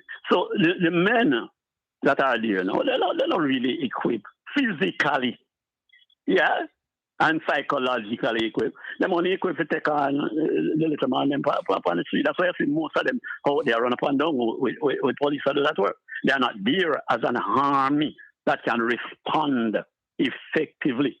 That's what we had in the distant past. You know what I'm saying to you? Yeah. But to jump that one, Colin, yeah, I mean, if I go back when I go over yesterday, you know, I go back over, I say this. I've been saying over the years, you know, Colin, from the start talk to you, you know, man. I say, this, what you call government, will never, and listen the words me I use, you know, it's impossible for them to make Jamaica a better place. Jamaica, you see the catastrophe and the calamity and the disaster that has befell Jamaica? Yeah. You see it? It means they will never be able to resurrect Jamaica. So every day of this administration is a further nail in the coffin of Jamaica. You know what I'm saying? Now they say if the stone no roll away, there'll be no resurrection. You watch it and mark it down 10. Andrew the stone? Oh? Andrew the stone? You mean the entire administration? Don't you see that it is a stone that is at the mouth of the sepulchre? And if the stone don't roll away? And if the stone is not rolled away, there will be no resurrection. There will be no resurrection. There will be total decadence. You get what I'm saying to you? Arms house. It may sound religious to you, know. Graveyard. Arms house, cemetery, prison. Arms house, cemetery, prison. But look at it from a practical point of view, from an economic point of view, from a social point of view, or from a political point of view, and see if what I am saying is not real. Come up front and center, a real term. Yeah? We have talked from a long time, so then people are destined to bring the country to 80 standard. No, we are below the standard of 80. Below. I'm going to say we're below. Whoa. Shaka. Brother. As Alton said, watch and pray, and hope say, better will come. Not until the stone is rolled away. So put up with it. Because many people have stood by. Many people have been lost. Yeah? Mm-hmm. Many people have been disconnected, unconcerned, We not care, we not business, but now you realize that the decay is going from the low to the high. So everybody's going to be caught up in it. But you know, it's not going to affect more than how it has been affecting them. Those who it has been affecting over the years will still be affected the same way they have been affected. But those who have never been affected will now realize what it means to be affected. Yeah, man, goodbye, my brother. The crime will be at their doorstep now. Blessings. Mystically speaking. 876-804-7072. What a something Ralston come back with little while. What a something. What a something. $68 billion spent to defend the Jamaican dollars. And all we have earned is 67 cents, less than 1 cent earned per $1 billion spent. Watch ya. Me want somebody come and lick this out of the park because I don't want to accept this. Somebody yesterday in the chat room said, my patriotism make me sound naive sometimes. But I don't want to admit this. And then Ralston went further. We did a calculation that took us to over $250 billion spent since 2016 trying to defend the dollar. And we have lost all that money. We don't gain nothing. Because at that time, the dollar was at $158. We are now at $161.23 after spending over $260 billion. Nothing can go so. That is what we threw away.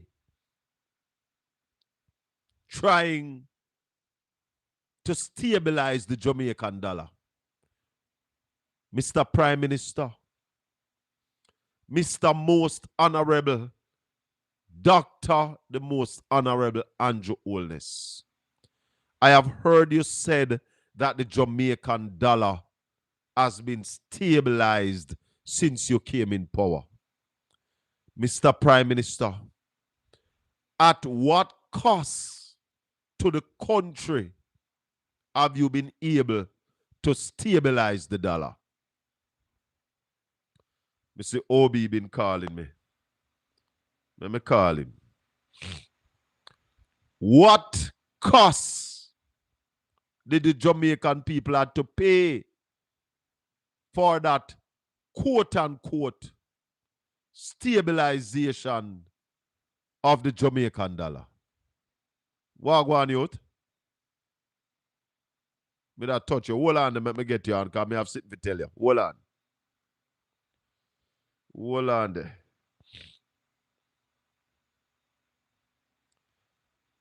This no normal. Me sign us a act up from the other day. But me I beg the people to call the labor right trolls because I need somebody to debunk this Obi. Ralston just came on Obi and told us that in the last 5 days, the Jamaican government has spent $68 billion.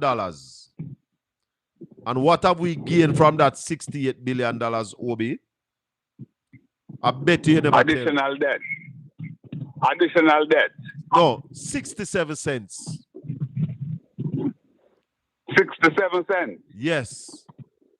67 cents is what we gain after spending 68 billion Jamaican dollars. I mean, I talk 67 cents US, 67 cents Jamaican. That is by way of intervening in the... Yes, in the foreign exchange market and the liquidity that we mapped up. My goodness gracious me. In the last 5 days. In the last 5 days. Yes. And hold on, Colin. Don't move. Because I think this is a Tala moment, but certainly not in terms of a joy. No. Because while that happened, Colin, our people, our Jamaican brothers and sisters still live in filth in Western Jamaica. Still among the dead dogs, the dead pigs, the dead goat, carcass all over the place, Colin. That is the situation that obtains right now in the western part of the island. So, what is happening now is that people not preparing to go down the room to bed, but they are out there in the open. And Colin, as I said on the radio today, and persons can go on my YouTube channel and view because the program is up there. I label the government as wicked, Colin, and I make no bones about it because there's no way at all that our people should be out there languishing like this when we have facilities such as the Trelawney Multipurpose Stadium, the hotels, Bracco Resort, and all of them, the Montego Bay Convention Center, all those facilities, Colin, that our people should be in. Is it because these are poor black people why they are treated this way? Obi, I heard you said something on your program today. I listened to you for a little bit. And I don't know if I got it wrong, but you sound like you were bigging up Dana Morris Dixon. Were you? Bigging up Dana? Yeah. Are you crazy? Not at all. Obi, make we listen something together. Listen to this. I want you to listen to this. Really hard to help themselves, and some can't. And you have to have that. Hold on, Obi. Let me just get back this to the question. Because a question was asked of Dana in the press conference yesterday. And when I listened it, I really was taken aback. Hold on, let's play this. It go and pick up from Dean Jackson Miller, but that's the end of the question. Hold on. If cabinet is considering purpose-built legislation. Yes, we are looking at purpose-built legislation. And if you look at the recovery efforts that had happened in other countries that had anything of this magnitude, there would have been a special office set up. It would have had specific legislation towards it, looking at procurement. You know, in our jurisdiction, in this country, procurement takes forever. I mean, we're trying in the Ministry of Education to do some procurements and they're taking years. When we're reconstructing Jamaica, it cannot take years. And so we're going to have to be very, very careful in defining what rules apply, what don't, and how we still have oversight. And so that is being worked on, and we believe in the next week or two, we'll have a submission in cabinet, before cabinet, to approve the drafting instructions for that special piece of legislation. And finally, if there's any estimate of how many deaths, other deaths are being investigated. I have that one for you. Under investigation, nine other ones. Listen this now, Obi. Good morning, Jerome Williams from the Jamaica Observer. You mentioned about the consideration for temporary housing. Yes. My question is there a reason why that wasn't considered earlier, seeing that people would have been homeless for 2 weeks and counting? And also, is there a potential timeline that is being discussed as to when we'll start to see these temporary housing? Question for Commander Gill. You mentioned that there is projected rainfall starting today in parishes in the north. Is there any consideration for any plans as it relates to people who are still homeless and people who are in flood-prone areas? All right, in terms of the housing question, I think the cabinet has moved very quickly in terms of housing. The first thing you have to do is to do your assessment. You need to know how many people are affected. You need to know what the level of damage is. And so that is actually being done right now. So we have teams out that are doing the damage assessments. Some people can recover. And when you go across Jamaica, you see that spirit. There are persons who are, getting their zinc, finding back the zinc and putting it back on. And you have others who are doing temporary structures. And if you look at the numbers in the shelters, the official numbers, you see that those have been coming down. And so for us as government, we understand that there is a problem. Some people are working really hard to help themselves and some can't. And you have to have that number of those who need the temporary facilities. You also need to know what size.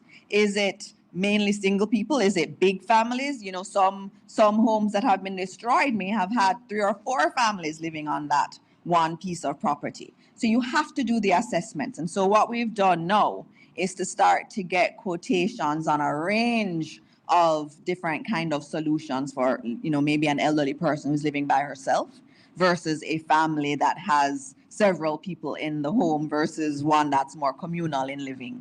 And so we have those quotations, and we've been looking at what's the fastest way. And remember I spoke about dignity. You don't want, as we'd say in Jamaica, you don't want any kind of solution. You want something that people feel okay going into and that they feel good about themselves. You don't want to just have them feel like they're just a charity case. That's not what we're about. We're about giving people decent houses. And so we're trying to marry that with how quickly it can be manufactured. And so I think we have some solutions that can be delivered to Jamaica within 30 days. And you want something. Stop. Obi, you heard her. Colin, I must tell you that I struggle quite a bit to hear what you're saying. However, I have the government because what happened, what I was doing today when you were listening to me was actually reading the quote from her because the paper carrying it. So in my paper review this morning, I read what she said here verbatim. Yes. And what are your thoughts? Well, Colin, my thoughts, she said that, listen, they are looking at putting in some solutions. Colin, I believe that right now we should be beyond looking at things and we should be basically rolling out things out there on the ground. But however, what basically eludes me and I guess the rest of the Jamaican public is that she did not talk about a situation as to how the people would be protected at this time until whatever those solutions are come on board, Colin. So people are out there now without any form of privacy. I had Dr. Garvey on my program yesterday. Dr. Garvey is a consultant psychiatrist. And we talk about the situation as it relates to young females. Some of them who have just reached the stage of puberty and so on, have no privacy, women out there and so on. What is happening in the interim? Dr. Dixon needs to stop being Dr. Gerber, who basically just regurgitate things and so on that the government is saying without any form of meat on the bones.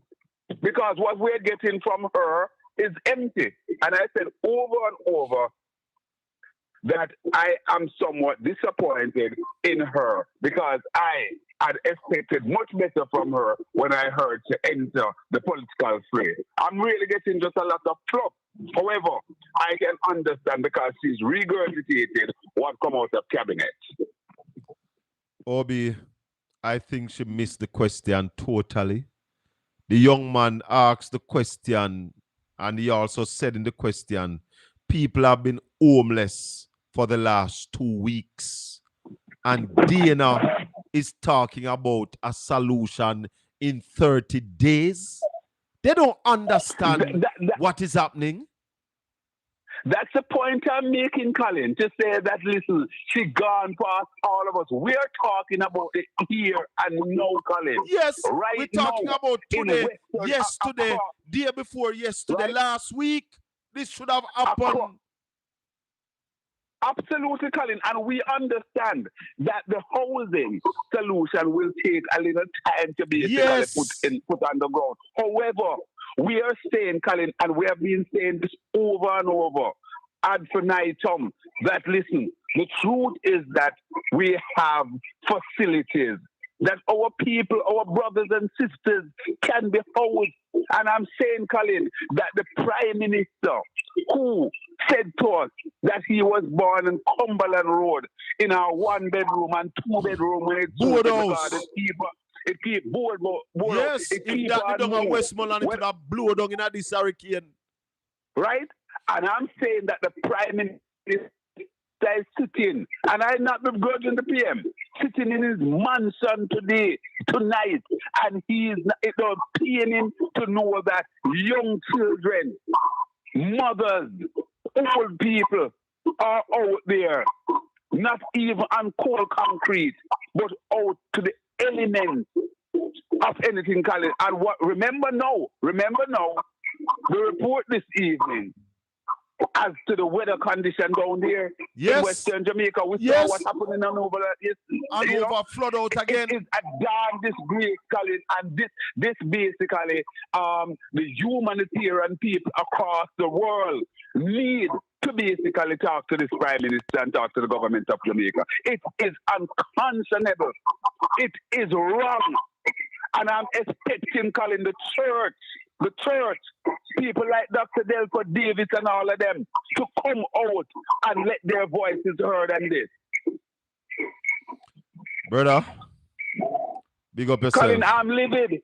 I am livid, Colin. But we have to be my heart. We have to be. Our brothers and sisters are sleeping under tarpaulin, 2 sheets of zinc, sleeping on the floor at the school, women sleeping on the desk. Not for one night. Not for one night in terms of a hurricane pass and they're able to go back. They are there now for weeks.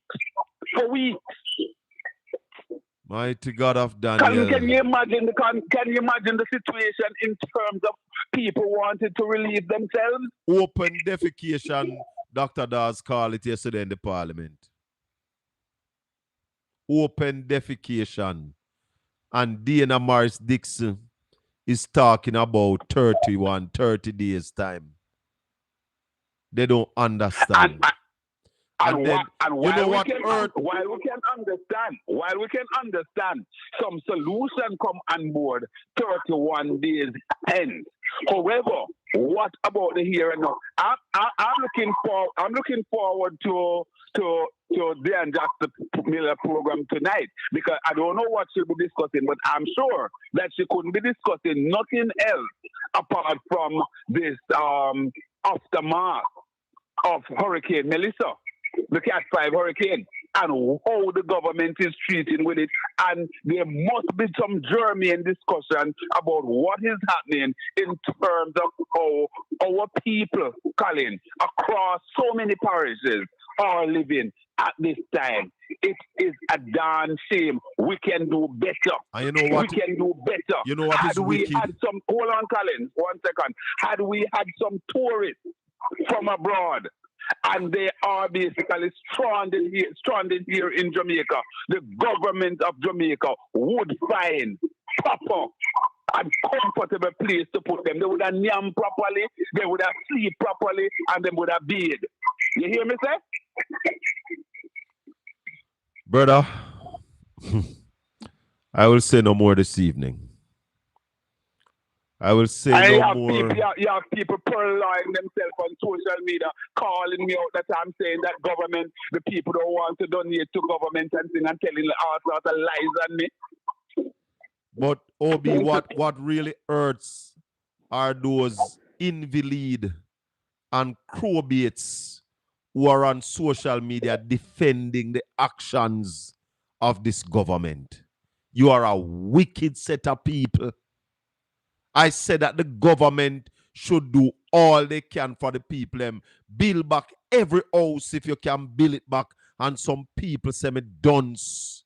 Which part in the world you ever see that? I saw no wicked to no brothers and sisters. Colin, I saw no wicked. if need be, every dollar that we get from the Cat 5 bond and all of that should be used for reconstruction of these houses. Let we go borrow money to do other things. Obi. Right? Let we basically run a higher debt to GDP ratio. The success of a country does not depend on the low debt to GDP ratio, because if when we borrow, we are going to use that for infrastructural development, and that in itself will spur growth, Colin. You know the final thing I want to touch on, States Obi. of America. Go ahead. Sorry, finish. Colin. Finish the United States of America, every time they will tell you that what spur growth in the United States, infrastructural development. So if we have to borrow to build the infrastructure, that in itself will create growth. Let me say this, the final thing I want to say, because somebody in the chat room is endorsing the whole thing that people don't want to put their donation through the government. And I want to just say, you know why people are reluctant to donate to the government? Because the Prime Minister's statutory filings have not been certified. Absolutely, and we still have 11 other members who run on the JLP ticket. To date, we don't know their name, but 11 or 10 outside of the Prime Minister went into the election under investigation for illicit enrichment. And when people talk about not having trust in the government, how can you blame them? When this is the lay of the land, Colin, you can't blame them. You can't. You can't blame them. Obi, thank you, my brother. Keep the fire burning. Remember to check out Obi YouTube page, Conrad the Fireman O'Brien. Check it out. Conrad Obi the Fireman. Conrad Obi the Fireman. Check it out. Subscribe, like, and share. Thank you, Obi. And let me just say quickly, Colin, there is no space between. It's just one word. Conrad Obi the Fireman. All blessings. Right? Blessings, my brother. Blessings. All the best, Colin. God bless you, man. Keep up the good work. Good. My listeners, my viewers, my subscribers, I want to thank you this evening for being with us. If you have not yet subscribed to the channel and you are new here, we invite you to subscribe. Make sure you click that notification bell to ensure that whenever we are on, you are on. On Portland Spice TV, we pride ourselves on speaking the truth and nothing but the truth. So help me God. Shocking this evening. In the last 5 days, the government of Jamaica has intervened in the foreign exchange market and have been mopping up liquidity so as to keep the Jamaican dollar stable. They have spent 68 million. What? Back up. They have spent $68 billion. Billion. 68 with a B. $68 billion in the last 5 days. And what we have earned from that? 67 cents Jamaican. Because the intervention was to keep the Jamaican dollar stable. And we get it down from 190 something to now 161.23 cents. So we save the dollar 67 cents at a cost of 68 billion Jamaican dollars. What the hell can go so? To subscribe, it's free. To touch the thumbs up, that's how you like up the live. The thumbs up. You see it right under the screen. Click on it and like up the live. Thanks everybody for watching. This has been the Colin Bell Show. We'll be back with you on Saturday morning, 9 o'clock sharp, for another big show. May the good Lord bless and keep you. Make his face shine upon you and be gracious unto you. The Lord lift up his light and give you his peace. Until we meet again Saturday morning. Peace. Take care of your number one. You know who is your number one? You. Blessings.